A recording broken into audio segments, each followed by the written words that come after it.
من أجلك عشنا يا وطني، نفدي بالروح أراضينا. قد كنا أمس عمالقة، في الحرب نذل أعادينا، وإن اليوم عمالقة، في السلم حماة مبادينا.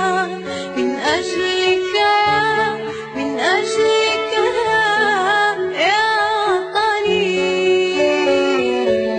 أبطالا كنا لا نرضى غير الأمجاد تحيينا. نزهو بالماضي في ثقة، والحاضر يعلو ماضينا.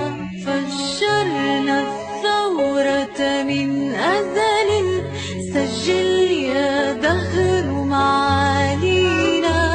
والنصر الأكبر كان لنا، مجدا من صنع أيادينا. من أجلك من أجلك يا وطني. جيش التحرير وجبهته كان ضوءين بداجينا. قال في البدء كرم. على غرار باقي بلديات ولاية بنصالم، حيث بلدية عين الوسيء مخر الظاهرة، ذكرى 62 لعيد الاستقلال المصادف 5 جويلية 2024، حيث تم في صبيحة برنامج رفع العلم الوطني بحضور الأسرة الثورية، جمعيات قدماء كشافة، جمعية كشافة، ومنظمة أبناء الشهداء المجاهدين. كانت احتفاليات وكان برنامج ساري. نحمد الله على هذه الأيام، هذه أيام الله التي قال الله عنها: وذكرهم بأيام الله. يوم عيد الاستقلال، ذكرى 62. نسأل الله أن يجعل بلدنا آمنا مطمئنا سخاء رخاء، وسائر بلاد المسلمين، واخواننا في فلسطين وربي ينصرهم. اللهم انزل عليهم برد سكينتك ورحماتك.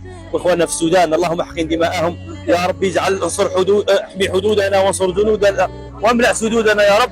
ابنائنا هذا ان شاء الله ربي ينشئهم في عباءة الإسلام في هذا الوطن المبارك الأبي، تحت هذا الصرح المبارك. شهداء ماتوا من أجل إعلاء راية لا إله إلا الله محمد رسول الله صلى الله عليه وسلم. والله يخفف علينا حمل هذه الأمانة الثقيلة إن شاء الله. من أجلك عشنا يا وطني.